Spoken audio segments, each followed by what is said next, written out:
मेरे प्यारे दोस्तों, आप सब कैसे हैं? आई होप कि आप सभी अच्छे होंगे। जैसा कि पढ़ाई बाधित हो रही है इसलिए हम लोग लगे हैं, ठीक है, पढ़ा रहे हैं आप लोगों को, तो आप लोग बने रहिएगा मेरे चैनल पे और आइएगा। आज की क्लास में फिर से मैं आप सभी का स्वागत करता हूं कक्षा 9 की क्लास में। जैसा कि लिखा है चतुर्भुज, ठीक है, चतुर्भुज प्रश्नावली आज 13.3 के बारे में हम लोग जानेंगे, ठीक है। पूरे सवाल हम लोग सीखेंगे, कोई सवाल नहीं छूट रहा है, तो आप लोगों को काम बनता है लाइक करते हैं और ज्यादा से ज्यादा शेयर करें, ठीक है। पहला क्वेश्चन है, बालाजी प्रकाशन से पढ़ रहे हैं। देखो लिखा है, सिद्ध कीजिए कि किसी त्रिभुज के उसके शीर्ष से आधार पर डाली गई माध्यिका दो अन्य भुजाओं के मध्य बिंदु। पहले तो फिगर बनाते हैं भैया, ठीक। ये आपका क्या दिया है? त्रिभुज, ठीक। त्रिभुज दिया, डाले गए मध्यिका, ये आपकी मध्यिका है, ठीक। यहां से आपका क्या होता है? बिंदु ई और एफ होता है, ये होता है ए बी सी, और ये डी होता है। कोई बिंदु यहाँ पे मान लीजिएगा आर, अपने मन से ही मानना है, ठीक है।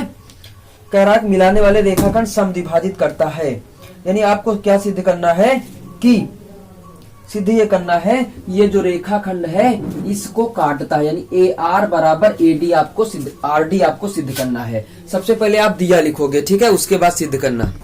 बच्चों हमने दिया में लिखा है त्रिभुज एबीसी में ई तथा एफ भुजा एबी और एसी के मध्य बिंदु है। शीर्ष ए से भुजा बीसी पर यानी मध्यिका रेखाखंड एडी खींचा जो ईएफ को आर बिंदु पर काटता है, यही हमने दिया में लिखा है। अब आइएगा सिद्ध करने में, आपको मैंने पहले बता दिया कि ये वाला भाग यानी ए आर बराबर आर डी हमको सिद्ध करना है। रचना में आप क्या करेंगे, इस रेखा के समांतर यहाँ से एक रेखा खींचेंगे P A Q, P A Q, एक रेखा खींचेंगे। रचना में लिखेंगे कि पी ए क्यू समांतर बी सी रेखा खींचा। भाई ध्यान से समझिएगा आप लोग, रेखा खींचा, ठीक। अब देखो उपपत्ति में क्या लिखेंगे कि ई ए बी का मध्य बिंदु है, ई भुजा ए बी का मध्य बिंदु है, ए बी का मध्य बिंदु है, तथा यफ है जो यफ भुजा ए सी का मध्य बिंदु है, मध्य बिंदु है। बच्चा एक काम सुनिएगा कि देखो ए आर बराबर ई बी हो जाएगा, ए ई बराबर ई बी, सॉरी, बराबर हो जाएगा। इसी प्रकार ये हो जाएगा कि ए एफ बराबर एफ सी हो जाएगा ना। अब एक काम करो कि जब ये अंतःखंड जो भाग कट रहे बराबर है, समझना ये बराबर है, तो ये वाली जो रेखा है इस रेखा के समांतर हो जाएगी, इसलिए ई एफ समांतर बी सी। और ई एफ समांतर किसके माना था? इसके माना था कि नहीं माना था? जब इसके माना था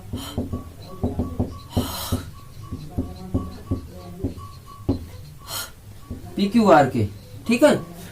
ये तीनों रेखाएं आपस में समांतर हो जाएंगी। अब देखिएगा जो इनके तिर्यक रेखा कौन सी बन गई? एडी। तिर्यक रेखा कौन सी बनी? एडी। तिर्यक रेखा एडी द्वारा कटे अंतःखंड, कटे अंतःखंड जो भाग होंगे क्या होंगे? ए आर बराबर आर डी। हमें यही तो प्रूव करना था कि नहीं करना था? आ गई बच्चों बात समझ में? तो ये आपका पहला नंबर क्वेश्चन कंप्लीट हुआ। अब इसको नोट कर लीजिएगा आसानी से, ठीक है बच्चों। जैसा कि अब दूसरा क्वेश्चन देखते हैं। देखो लिखा है, सिद्ध कीजिए कि समलंब चतुर्भुज की असमांतर भुजाओं के मध्य बिंदु। कह रहा ये एक समलंब चतुर्भुज है। आप क्या लिखोगे? ए बी सी डी समलंब चतुर्भुज है, ए बी सी डी समलंब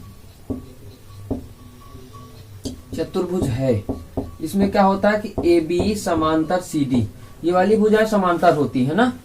क्या कह रहा कि असमांतर भुजाओं के मध्य बिंदु, यही कह रहा, असमांतर भुजाओं के मध्य बिंदु को मिलाने वाला रेखाखंड। अब क्या लिखोगे कि ए डी का मध्य बिंदु ई, या ऐसे लिखो ई तथा यफ, ई तथा यफ भुजा ए डी और बी सी के मध्य बिंदु है, के मध्य बिंदु है। क्या कह रहा? मिलाने वाले रेखाखंड समांतर भुजाओं के योग का आधा होता है, यानी ईएफ जो रेखाखंड मिला रहा है ये क्या हो जाएगा, इसके योग का जो होता है आधा होता है। ये समांतर रेखा इनके योग का आधा होता है। रचना इसमें करनी नहीं, उत्पत्ति हम आपको बता देते हैं, उत्पत्ति आपकी बता रहे हैं। ठीक, तो आइएगा बड़े आसान तरीके से हम लोग निकाल लेते हैं। अब देखो यहाँ पे लिखेंगे क्या कि ये रेखा समांतर है, यानी क्या है कि ABCD समलंब चतुर्भुज, समलंब चतुर्भुज ABCD में क्या होता है कि AB समांतर CD। अब आप देख सकते हैं कि ये जो आपका रेखा ये मध्य बिंदु है, यानी क्या लिखोगे, E भुजा DA का मध्य बिंदु है, इसलिए DE बराबर AE हो जाएगा, है ना। जब हो जाएगा तो ये वाली EG समांतर AB के हो जाएगा, EG समांतर AB के हो जाएगा। अब हो जाएगा तो ये तिर्यक रेखा बन जाएगी, कटे अंतःखंड भाग बराबर होते हैं, ठीक है। अब EG बराबर क्या लिखेंगे, EG बराबर 1/2 AB लिखेंगे। इसको समीकरण कितना दे देंगे, 1 दे देंगे। अब आइएगा यहां से दूसरा ये उठाते हैं, F भुजा BC का मध्य बिंदु है। क्या लिखेंगे बच्चों, F भुजा BC का मध्य बिंदु है, मध्य बिंदु है, तो इसलिए क्या हो जाएगा कि CF बराबर BF, ठीक हो जाएगा। इस प्रकार ये वाली समांतर इसके हो जाएगी है, यानी GF समांतर CD हो जाएगा। तो GF बराबर क्या निकाल लेंगे हम लोग, 1/2 CD निकाल लेंगे। समीकरण 2 दे देते हैं, समीकरण 1 समीकरण 2 को जोड़ दीजिएगा, यानी क्या लिखेंगे, समीकरण 1 धन, समझिएगा भैया बात, समीकरण 1 धन समीकरण 2, दायां पक्ष के साथ, बायां पक्ष बाएं पक्ष के साथ, इसको जोड़ेंगे तो EG प्लस GF बराबर 1/2 CD प्लस 1/2 AB। अब ये देखो EG प्लस GF कितना हो जाएगा, ध्यान से समझो, EG प्लस GF कितना हो जाएगा, EF कितना हो जाएगा, EF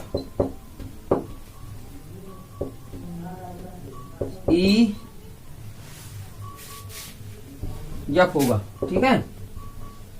EF बराबर 1/2 कॉमन ले लो, हो जाएगा AB प्लस CD।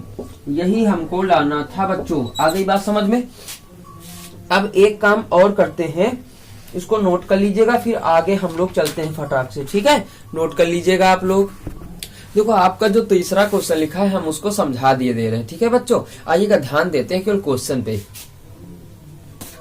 कह रहा है कि सिद्ध कीजिए समलंब चतुर्भुज की असमांतर भुजाओं के मध्य बिंदु।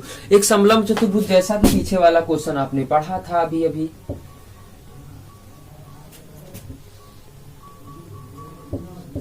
ABCD, इसका मध्य बिंदु असमांतर भुजाओं का मध्य बिंदु EF, ठीक। EF मध्य बिंदु को मिलाने वाला रेखाखंड समांतर भुजाओं के समांतर होता है, यानी ये वाला, ये तीनों हमको समांतर दिखाना है, समांतर दिखाना है। तो आप एक काम कर लीजिएगा ना, करना ये है कि ये एक काम करिएगा, एक यहां से विकर्ण खींचते रचना करते हम लोग, ठीक है। अब देखिएगा हम तुमको 60 तरीका बता रहे हैं, इसमें एक विकर्ण खींच लीजिएगा आप जो G बिंदु पर काटता है। अभी आपने सिद्ध किया था कि ये इसका मध्य बिंदु है, तो ये वाली रेखा इस रेखा के बराबर होगी, तो ये वाली इसके समांतर होगी। ये इसका था तो यानी ये वाली इसके समांतर होती, या इसको मिलाएंगे तो EF हो जाएगा। तो EF समांतर CD समांतर AB हो जाएगा कि नहीं हो जाएगा, कर ले जाओगे आप लोग ना। तीसरा नंबर इसी प्रकार लग जाएगा आपका, बड़ा आसान सा क्वेश्चन है। अब आइएगा जो 4 नंबर कहता है, 4 नंबर हम लगाने जा रहे हैं, ठीक। पहले फिगर बना ले, उसके बाद लगा रहे हैं, ठीक है। देखो लिखा है सवाल में, ABCD एक समांतर चतुर्भुज है। ये आपका एक समांतर चतुर्भुज है बच्चों,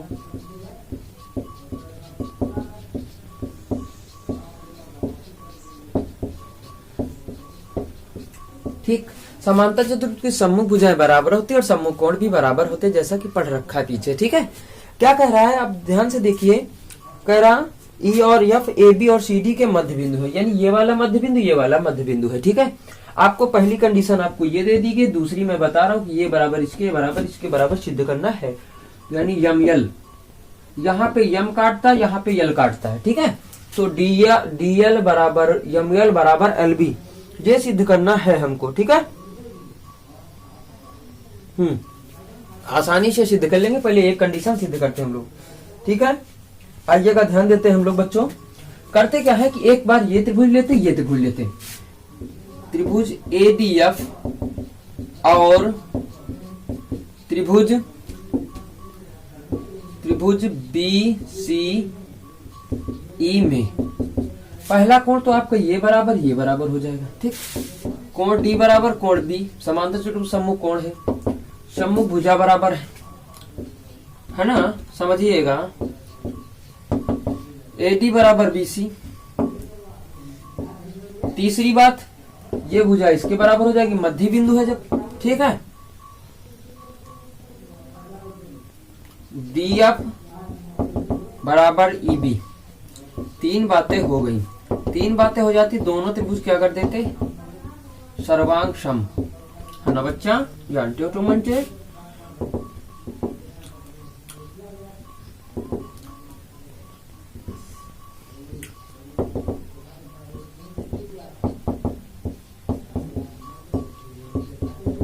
ठीक, इसके बाद ये वाली रेखा जो है इस रेखा के बराबर कर देते हैं।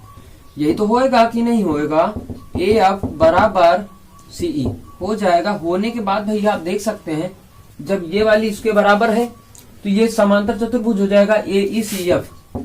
AECF समांतर चतुर्भुज हो जाएगा।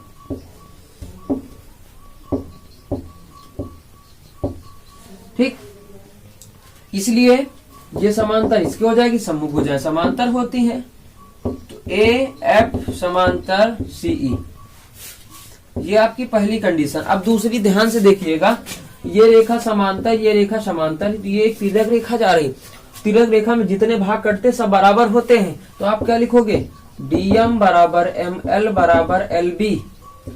प्रूव्ड हो गया, दूसरी कंडीशन प्रूव्ड हो गई बच्चों। ठीक है, कल हो गया ना आपकी तिर्यक रेखा जो BD है, वो इसके तिर्यक रेखा BD द्वारा कटे गए अंतखंड है, तो ये भाग बराबर होंगे, DM बराबर ML बराबर LB। ओके, अब आइएगा नेक्स्ट क्वेश्चन, यानी 5 नंबर पे चलते हैं हम लोग। देखो ये सवाल लिखा 5वां, इसको मैं समझा रहा हूं। ठीक है, एक समलंब चतुर्भुज में उसके आधार के समांतर एक रेखा उसकी असमांतर भुजाओं से एक को समद्विभाजित करती है। सिद्ध कीजिए कि या इसके किसी विकर्ण को भी समद्विभाजित करेगी। यानी विकर्ण को समद्विभाजित करने का मतलब ये जो रेखा है, यानी AH बराबर HC या DG बराबर BG, ये सिद्ध करना। यह है क्या, समांतर समलंब चतुर्भुज।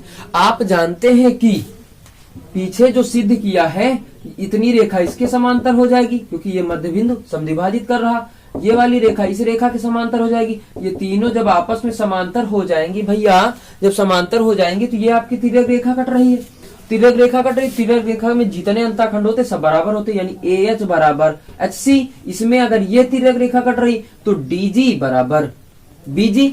यही तो आना है कि नहीं आना, आ जाएगा, लगा लोगे आप लोग। इसके बाद छठा नंबर क्वेश्चन मैं समझा देता हूँ, बाकी आप लोग लगा लोगे, मुझे विश्वास है। देखो इस सवाल में क्या कहता है, लास्ट नंबर क्वेश्चन जैसा कि छठा नंबर क्वेश्चन है बच्चों। लिखा है ABCD एक समांतर चतुर्भुज है, E व F A क्रमशः ABCD एक समांतर चतुर्भुज है तथा E व F क्रमशः AB व CD के मध्य बिंदु है।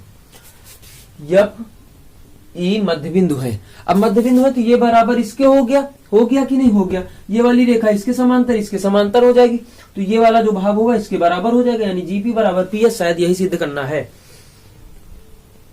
एक अन्य रेखा GH AD EF व BC को क्रमशः GP H बिंदुओं पर प्रतिच्छेद करती है, प्रतिच्छेद कर रही है, तो सिद्ध कीजिए GP बराबर PS। देखो वही आ गया ना कि GP बराबर PH, ये आपको सिद्ध करना। तो बच्चों आसान तरीके से सिद्ध कर सकते हैं, ये बराबर इसके है तो ये वाली रेखा ये समांतर हो जाएंगी, हाँ, ये समांतर चतुर्भुज था तो समभुजाएं समांतर एवं बराबर होती, ये इसके समांतर, ये वाली इसके समांतर, ये जो तिर्यक रेखा बन जाएगी तो ये बराबर इसके होते ही अंतःखंड काटते हैं भाग तो बराबर होते हैं। इस प्रकार बच्चों आपकी एक्सरसाइज 13.3 समाप्त होती है। कल की क्लास में फिर से स्वागत करेंगे 14, हाँ अभी एक एक्सरसाइज बाकी है, 13.4 में स्वागत करेंगे। ठीक है, bye bye, okay bye bye.